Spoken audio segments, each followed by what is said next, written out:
Ladies and gentlemen of the YouTube lands, it's your boy Tuglow, and today we're going to be looking over the Grand Day Eve units that just came out. They just dropped it like it's hot. As you can see here, we do have that step 1 to 5 with a guaranteed on the 5th step only, on the 5th step only, excuse my English. Then it does repeat itself 4 different times for both banners. Now we do have the paid gotcha banner if you're into that. I am not into that. Your boy broke, so we ain't gonna worry about that.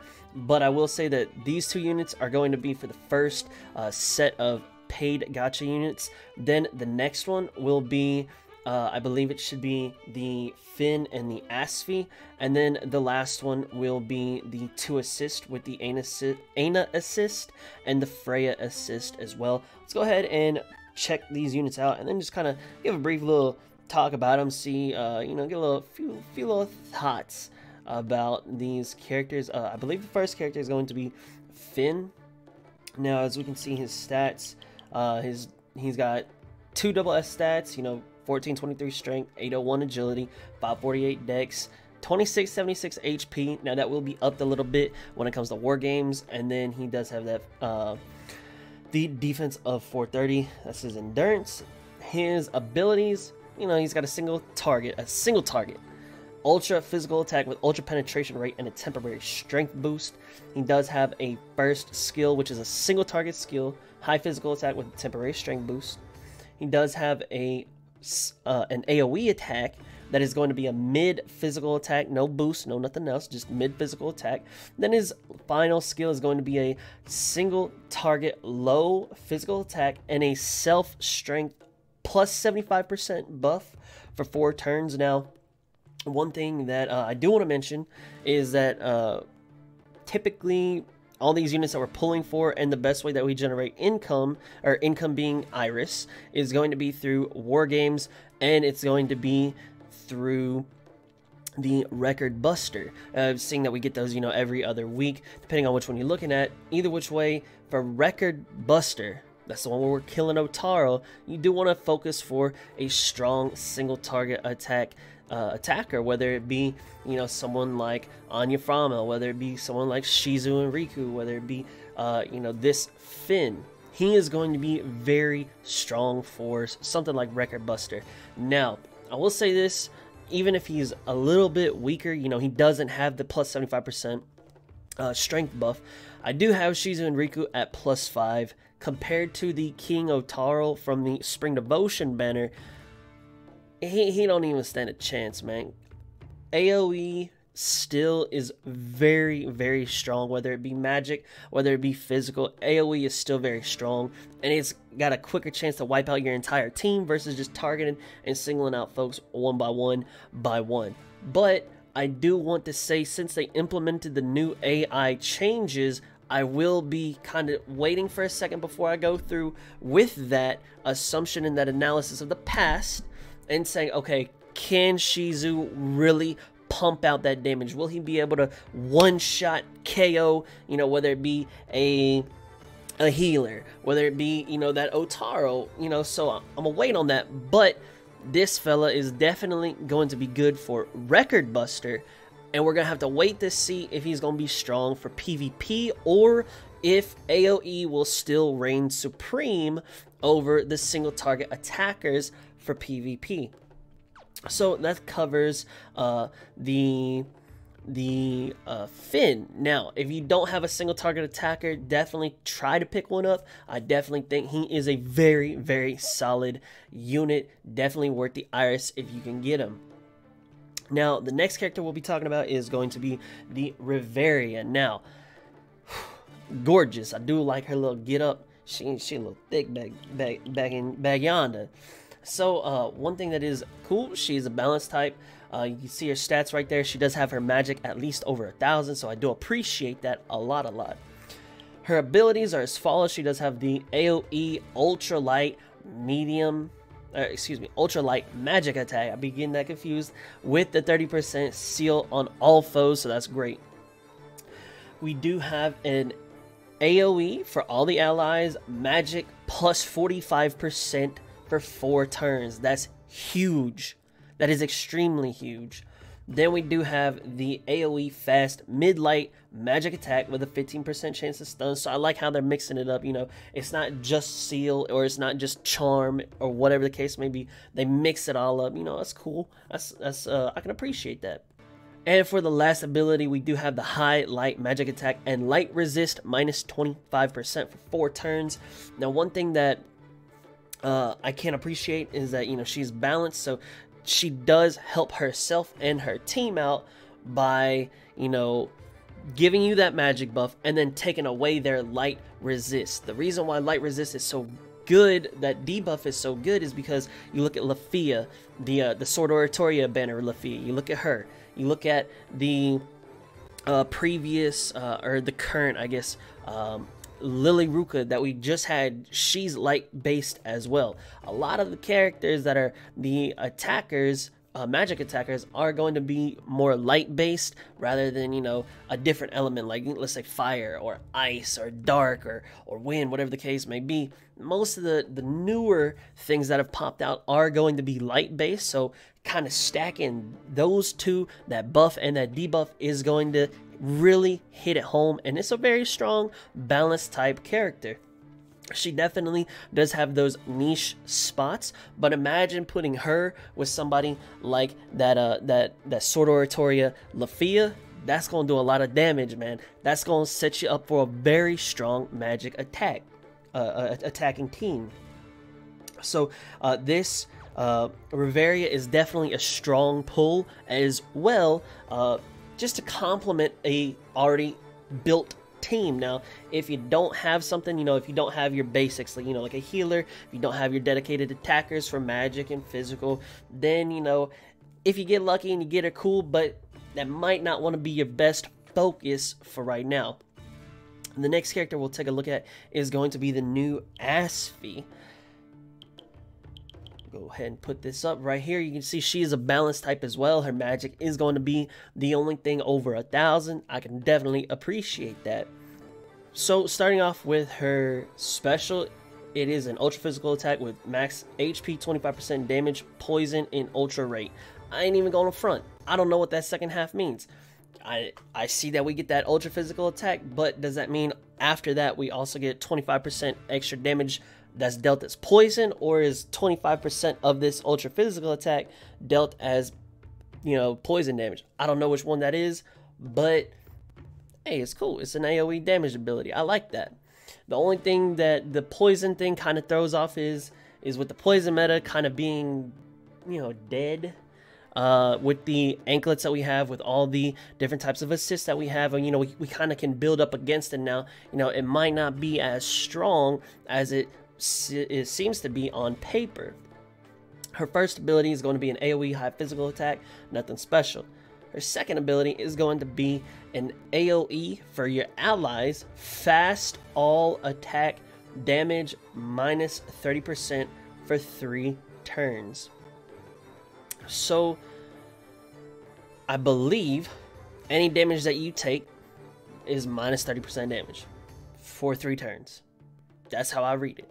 And it's fast, so that she's the first one to get that ability out. Then you get that minus 30% attack damage, you know, reduction, whether that be for magic and physical, or whether that just be for physical. I believe it's for both, since it says all attack.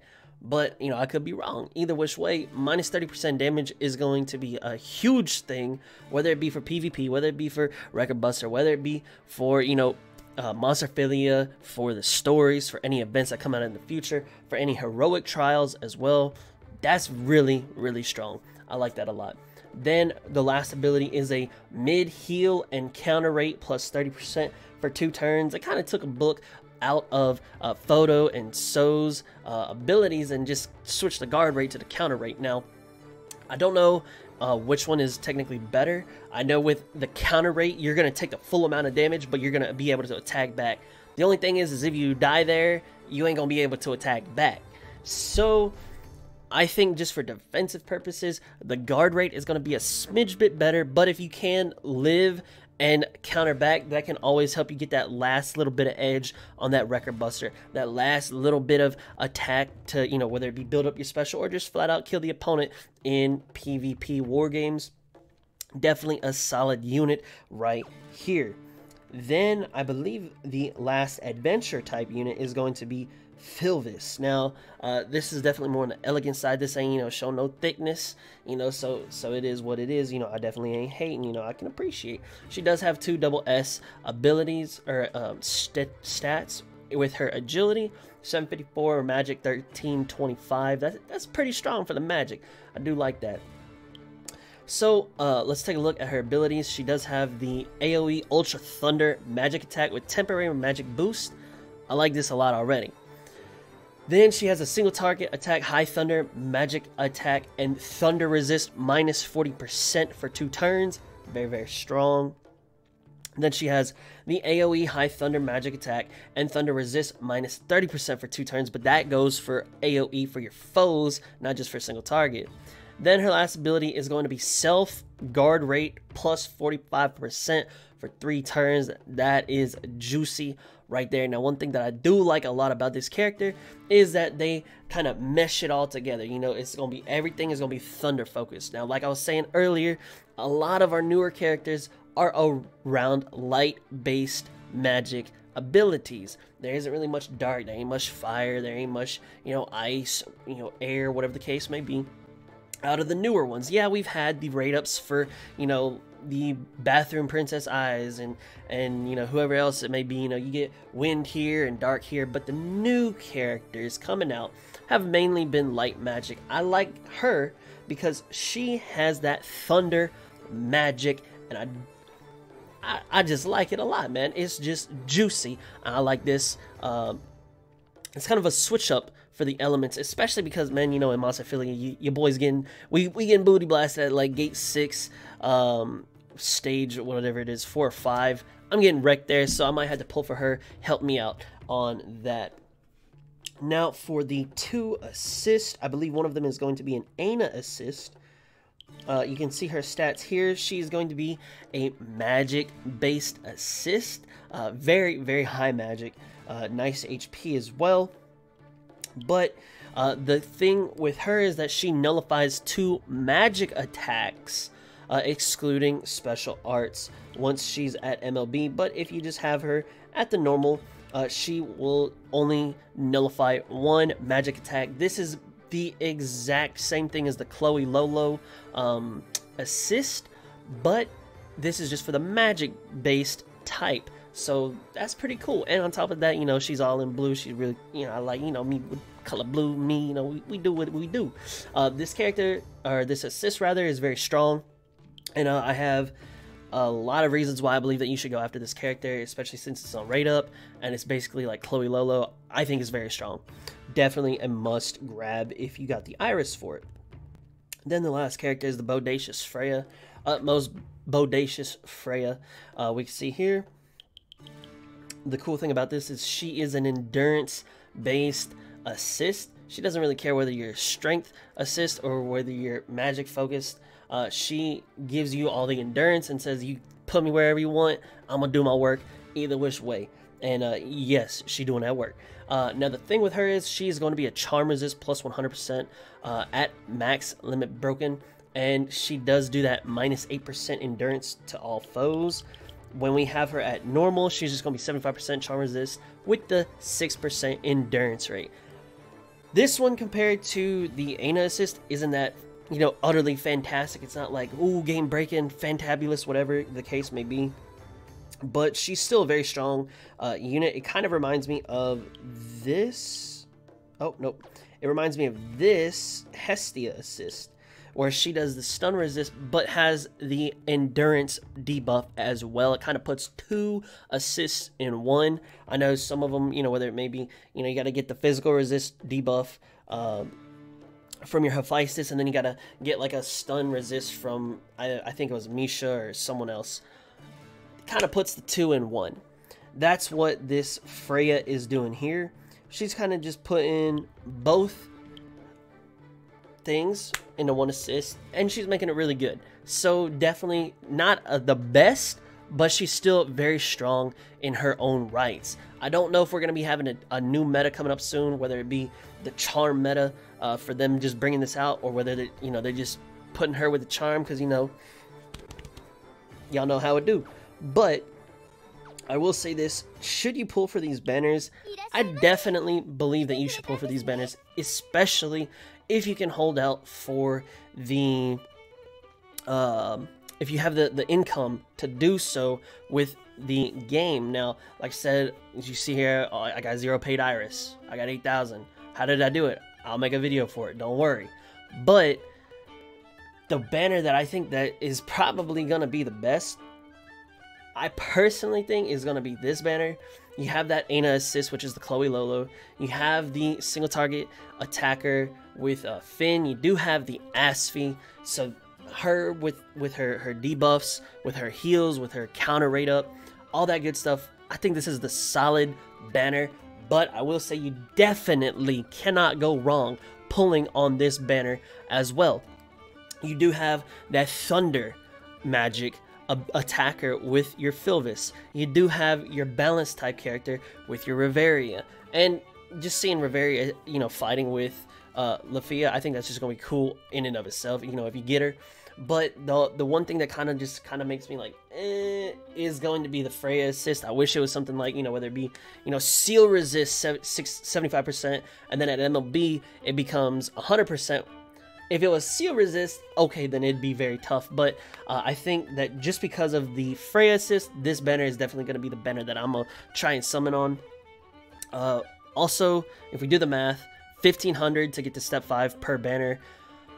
I will make a pull video for this. I don't know how many I'm going to put into it. I will say, if you don't have much iris, just wait. There might be something where we get a completely new banner around the corner. We do have summer units that are coming around the corner, and if I may say this for all the waifu players out there, or dudes that just go after, you know, the cute girls or females, whatever the case may be, that's all I'm gonna say. I'm gonna put it right here. Summer units are coming, man. That's all I'm saying. Summer units are coming, so spend your iris wisely, or if you do spend a lot, be sure you got that income to help back it up. I'll speak more about that on a different date, but this is all I have for this extended, you know, review, taking a look at it first time before you pull, whatever the case may be. You know, I just wanted to say, hey, here's what these units do, here's where they're good at, here's where they shine, and I'm gonna let y'all decide what to do with your box and with your iris. Thanks so much for watching. I really do appreciate the support a lot, and as y'all know, that's the fat lady singing, that's the bells are ringing. And until the next video, I hope you have an awesome day, and I will see you in the next one. God bless and peace out.